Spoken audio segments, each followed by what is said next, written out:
like I have a burp coming. Oh, there it is. Sorry, I had to get it off my chest. I really physically did.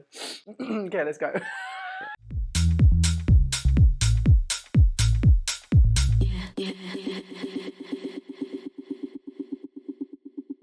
Hi everyone, welcome to Give It To Me Straight, the talk show where we ask the real questions, the questions you want to know, and a few you don't. So joining me on the show today is a very special guest, all the way from season 14, my sister, Lady Camden. Hello.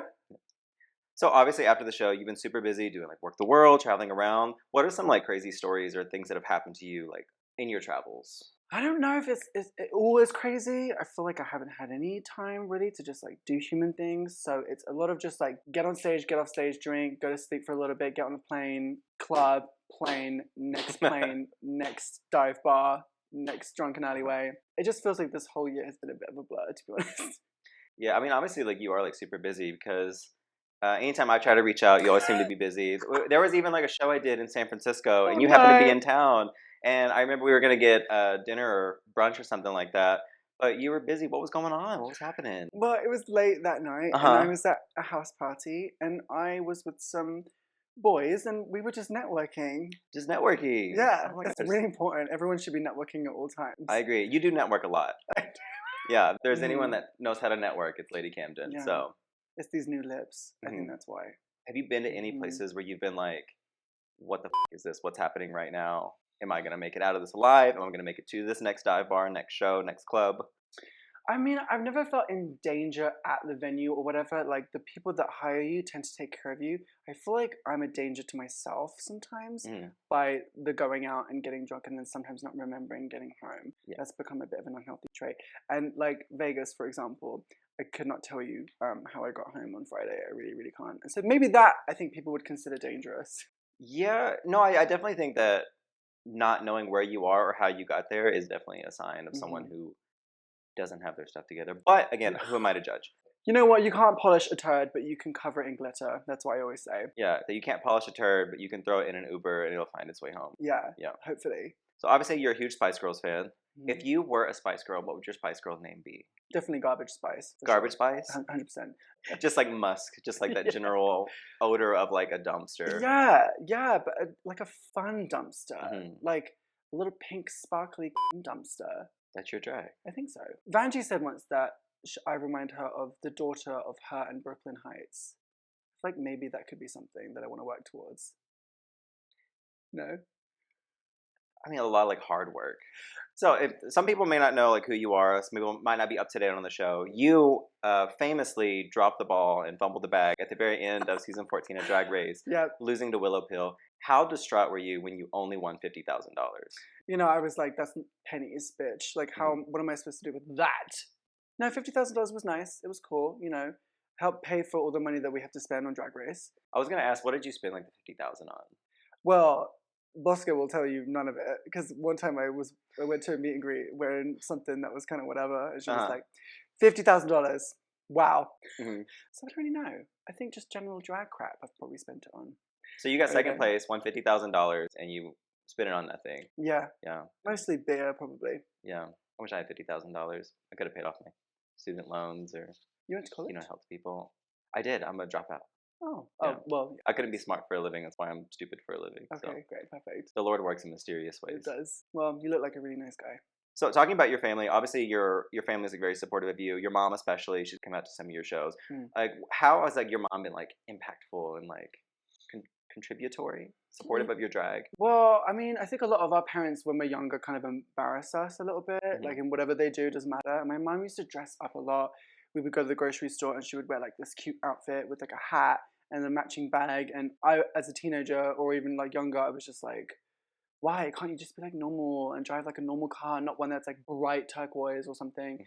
And it's like those traits that when I became a drag queen, I was like, oh, I really appreciate that shit now, you know? And so this is her fault, is what you're saying? This is all her fault, 1,000%. Of course, she would have loved it if I became like a really rich doctor or scientist or whatever, but I think deep down, she always wanted me to be a little bit, you know, of a Spice Girl. Yeah. I mean, obviously your mom really like love is like the path you've chosen, and she's joined you, like gone to some of your shows, and even when we filmed the finale, she went out party with everyone afterwards. Do you remember that? I do. Do you remember that? Probably bits and bobs, but I was literally just saying to everyone here in Vegas, where we are currently, that was like the most fun my mum has ever had, and I think for her to go home was like devastating. She could not handle going home after being in Vegas. Yeah, no, Mama Camden absolutely. She cut up out at Piranha. She did. Can you confirm or deny that your mom watched a Go-Go Boy his own? She did. I need to ask her right now. Yeah, I hope she did, because that's something that will stay with you forever. Yeah, we had an eyewitness account that confirmed that it happened at Piranha. Mm-hmm. Work. The Go-Go dancers at Piranha are beautiful. I would watch any of them. Speaking of like all gentlemen, is there a Lord Camden? No, there isn't. But I will say, I think this is maybe the year for a little less spreading. Less networking this year, maybe. Networking, a little less networking. More settling down and finding a lord of my own. I think it's the year for that, and it's the year for wigs. Is this the year that Camgeria officially happens, do you think? If she answers my phone calls or text messages, maybe. We're also on our phones all the time, so I don't know what that is. Yeah. We'll see. I don't think so. Hopefully you guys both find time within all your networking to maybe she's networking. Reconvene. I think she's been networking. Oh, 100%. Yeah. 100%. So, being from the UK originally, you probably know a lot of slang that some of us are not as privy to. I'm going to read some of these words, and if you know the meaning of them, can you please explain to people what these British slang words and terms mean? Okay. This is where I'm going to get all of England coming for me if I don't know certain things, but I think I will know most. Yeah, I mean, if we don't know, you can just like make something up. I'm just so posh, Yeah. Okay, we'll start off light. Slag. I mean, it could be a combination of like slut, but like a messy slut, but like a fun messy slut. Like, oh, she's a bit of a slag, isn't she? She's always out. A slag is a woman who likes to network. She loves to network. She loves to get faced. She loves to go out with her girls, have a good time. Crazy Lisa is a slag and a half. Minger. A minger is someone that's just like really not attractive, like unfortunately unattractive. And if Crazy Lisa's like, oh, what about him? He's a bit fit, isn't he? And you're like, no, babes, he's a proper minger. You're just drunk. You think he's attractive. I think that's what that is. So it's like you're a slag, but not so much of a slag that you would go home with a minger. But a slag might go home with a minger if she's had a few too many because, we're learning. Visions get blurry. What is a tosser? Tosser, wanker. Off, you tosser. You're going to censor all of this. All fur coat and no knickers. I think that means like this, all glamour and gorgeousness, but like messy and a bit of a whore underneath. Like glamour, but like no actual sort of boundaries or morals. Or it could be similar to all mouth and trousers. All mouth and trousers, it means like you're all this, but you're none of this. This is when they learn I'm not actually a Brit, I'm an American. Are you confirming the rumors now that you actually weren't British, that it was all just a ploy? Yeah. I needed to get on somehow. Okay, what is an Aussie kiss? An Aussie kiss? An Aussie kiss. Oh, is that when you eat someone's because it's down under and it's a kiss? Yeah, I believe so. Yeah. I don't know if I'm not sure if it's exclusive to the. It might be like just down in general. Oh, like the vagine as well. Yeah, which I think is the so. area. What does it mean to beat the bishop? To wank.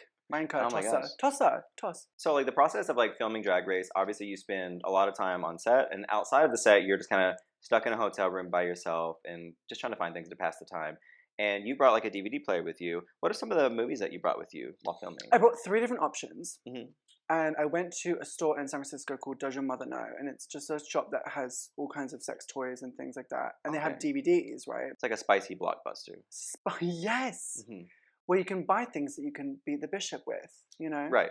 I spent like a really long time looking at the backs of the DVDs, like reading the blurb, trying to get a sense as to what it was going to be like, because I was like, if I'm going to be stuck with this, the guys at the cash register were just staring at me the whole time and made me feel so uncomfortable. And then I walked up to go pay for it, and they were like, "You spent a long time looking at those, didn't you?" I was like, "Can I just have my porn and not be judged by it, please? I need to just get the fuck out of here." So I spent a long time trying to pick the right 3 contrasting types of porn. So you had like a platter, like a charcuterie board of smut. Yes. So what was the synopsis? What were the three films? What were they about? Well, there was one that was really popular. I don't remember. There was one that was like a guy that just moved in next door, and he was like, "Oh, I'm your neighbor. Want to come in and suck my?" It was very like, okay. But then there was another one where, out of nowhere, and every one of the queens talked about this one scene. And every time I got my DVD back and it would play from where it was left off, it would always end near that scene. It was like they were just doing regular sex positions, things that you'd expect, and then out of nowhere, there was like a kitchen that had a counter on one side and a counter on the other. And out of nowhere, the guy that was getting his Aussie kiss was straddled, one foot on the other, like this, and the other was underneath doing that. It went from, whatever vanilla sex to suck to so gay in like seconds. So you're originally from the UK and you came to the US and competed to be America's Next Drag Superstar. Would you say that that is a modern form of British colonialism? I don't know, man. It might be considered that, but I'm half American, so I got you there. Hey. What was more upsetting for you, losing Drag Race or losing the design challenge to George's wraparound towel?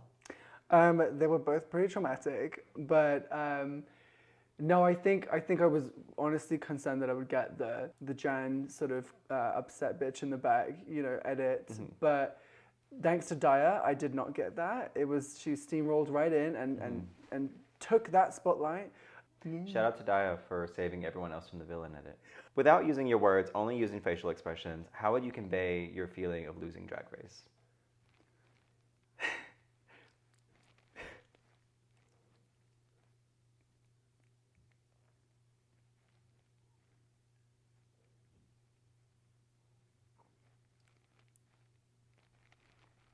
And cut. Yeah. Chills. Thank you. Chills. Thank you. See, if you would have brought that same energy to Drag Race, we might have won an Emmy. Maybe. Oh my God, it's my fault. Well, unfortunately, that's all the time we have. Thank you so much for tuning in. And before we go, Lady Camden, is there anything else you want to plug? Your social medias, anything you have coming up? You can find me on all social media platforms as Lady Camden. And I'm going to be bobbing around the world just performing, hopefully touring and coming to a club near you, working on some little personal projects that hopefully will come to fruition this year. But for now, I don't know, I'm just going to be, garbage spice floating around. Yeah, so if you're going to any of the Work the World tours, any shows coming up, any drag cons, you'll find her there. The dumpster out back from the Wendy's, she'll be all around, you'll see her. Anyways, thank you all so much for tuning in. Again, I appreciate you, I love you, you're beautiful. Any other kind words? Any other adjectives? You look like Linda Evangelista. You're a model. Your smile is beautiful. But yeah, that's all the time we have today. Thank you so much for tuning in. Join us next time when we have somebody else. And yeah, see you then. Bye, guys. Bye.